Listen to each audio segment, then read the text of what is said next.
আজকে গতানুগতিক রাজনৈতিক বক্তব্যের বাইরে দু একটি কথা বলতে চাই। প্রথমত, আমাকে যখন গ্রেপ্তার করা হয়েছিল, আমি রিমান্ডে থাকা অবস্থায় আমাদের সাথে জামাতের সেক্রেটারি জেনারেল মিয়া গোলাম পরোয়ার, বিএনপির সিনিয়র যুগ্ম মহাসচিব রুহুল কবির রিজভী ভাই সহ অনেক সিনিয়র নেতৃবৃন্দ ছিল।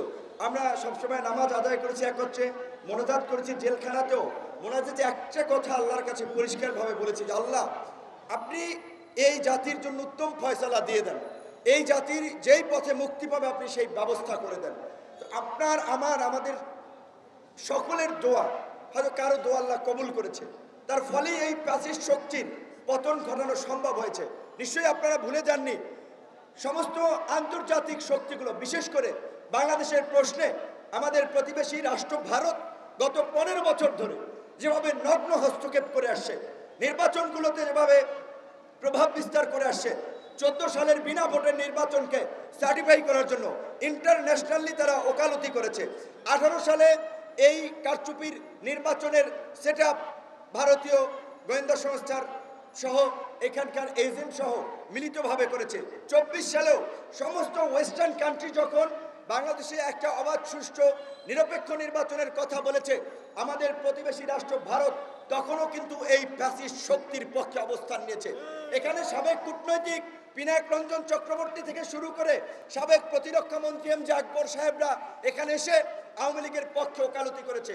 অনেকেই বলেছিল ভারতের মতো একটা বৃহৎ শক্তি রাষ্ট্র শেখ হাসিনার পাশে আছে, চীন ফাইন্যান্স করছে, রাশিয়া আমেরিকাকে বিট করার জন্য শেখ হাসিনার পাশে আছে, কাজী শেখ হাসিনাকে বোধহয় হটানো যাবে না। কিন্তু ওই যে আল্লাহ বলছে যে আল্লাহর মায়ের দুনিয়ার বাইর, তো দেখছেন শেখ হাসিনাকে আল্লাহর মায়ের বাংলাদেশের বাইর করে দিয়েছে। এটা কেউ কল্পনা করেছেন? এত প্রতাপশালী নারী প্রধানমন্ত্রী কয়েকদিন আগেও দাম্ভিকতার সাথে বলেছিলেন শেখ মুজিবের কন্যা দেশ ছেড়ে পালায় না। পরে কি হয়েছে? এখন লোকজন স্লোগান দেয়, পালাইছে রে পালাইছে শেখ হাসিনা, পালাইছে পালাইছে রে পালাইছে শেখ হাসিনা, পালাইছে শেখ হাসিনা পালাইছে। কাজে আমরা পরিষ্কার ভাবি আমাদের আজকের এই সম্প্রীতির সমাবেশ থেকে, আজকের এই সমাবেশ আমরা করছি কেন? আমরা দেখছি যে আজকে যেই ছাত্র জনতা যে স্বপ্ন নিয়ে একটা সহনশীল, মানবিক, সমৃদ্ধ, গণতান্ত্রিক বাংলাদেশের স্বপ্ন নিয়ে তারা যে মুক্তির লড়াই সংগ্রাম করেছে, সেই মুক্তির লড়াই সংগ্রামে দুষ্কৃতিকারীরা একটা নৈরাজ্যকর পরিস্থিতি সারা বাংলাদেশে তৈরি করতেছে। আমার এই যে অফিস আলরাজি কমপ্লেক্স দখল করতেও লোকজন এখানে চলে আসছে, তাহলে বিপিনুরের অফিস এইটা এলাকার সবাই জানে আলরাজি কমপ্লেক্সে, সেইখানে যদি দখল করতে চলে আসতে পারে, পাড়া মহল্লায় গ্রামগঞ্জের কি অবস্থা একবার চিন্তা করেন। আমি বলেছি টিভি দখল হয়ে যাচ্ছে, টিভি চ্যানেল, পত্রিকা অফিস দখল হয়ে যাচ্ছে, মালিকানা পরিবর্তন হয়ে যাচ্ছে, ব্যবসায়িক শিল্প গোষ্ঠীর মালিকানা পরিবর্তন হয়ে যাচ্ছে, একটা হরিলুট চলছে, এমনকি ব্যাংক লুটপাটের ঘটনাও ঘটছে। আমি সেদিন ডিবিসি পত্রিকায় দেখেছি কয়েকটি ব্যাংকের ভল্ট থেকে টাকা নিয়ে যাচ্ছে বাংলাদেশ ব্যাংকে। একটা নৈরাজ্য চলছে। কেন? আমরা এই বিপ্লব করেছি এই নৈরাজ্য দেখার জন্য। এই নৈরাজ্য দেখার জন্য আমরা এই বিপ্লব করি নাই। কিছু ব্যক্তিরা এতদিন চামচামি করেছে, এখন অফিসার হবেন, টিভি চ্যানেলের মালিক হবেন, টিভি পত্রিকা চালাবেন, পয়সাপাতি কামাবেন। একজন ব্যবসায়ীর তা এখন আপনারা মালিকানা পরিবর্তন করে নেবেন। এটিকে হরিলুটের বাংলাদেশ গড়ার জন্য আমরা এত ত্যাগ স্বীকার করেছি, এত রক্ত দিয়েছি? নো, সেটা হবে না, হবে না। আমরা ওই দুর্বৃত্তদেরকে হুঁশিয়ারি দিয়ে বলতে চাই, আমরা সামরিক বাহিনীকে, আমরা অন্তর্বর্তীকালীন সরকারকে বলতে চাই, অতি দ্রুত আপনারা সকল রাজনৈতিক দলের সাথে বসে কিভাবে এই দুর্বৃত্তদের বিরুদ্ধে ব্যবস্থা নেবেন, পরাজিত করবেন, আপনারা সেই রূপরেখা তৈরি করুন। আমরা আপনাদেরকে সব ধরনের সহযোগিতা করব। আজকে আমার বাড়ি তো বরিশাল, জানেন তো, নদ নদীর এলাকার লোক। লঞ্চঘাট দখল হয়ে যাচ্ছে, এইবার খাবে এক গ্রুপ, খেয়াঘাট ওইবার খাবে আরেক গ্রুপ। অলরেডি ভাগ বাটোয়ারা, লুটপাট একটা শুরু হয়ে গেছে। যেতে না যেতেই কোন সরকার, রাজনৈতিক সরকার কি ক্ষমতা এসেছে? আগে রাজনৈতিক দলের উৎপাত এইভাবে বেড়ে গিয়েছে, নিরীহ মানুষের উপরে হামলা হচ্ছে, বাড়িঘর দখল হচ্ছে। এই পরিস্থিতি চলতে দেওয়া যায় না।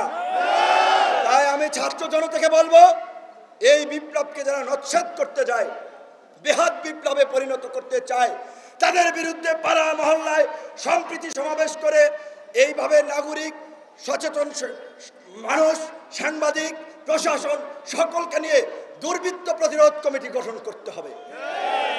আজকে পুলিশের চেইন অফ কমান্ড ভেঙে পড়েছে। আপনার অন্যান্য প্রতিষ্ঠানগুলোর প্রধানরা গা ঢাকা দিয়েছে।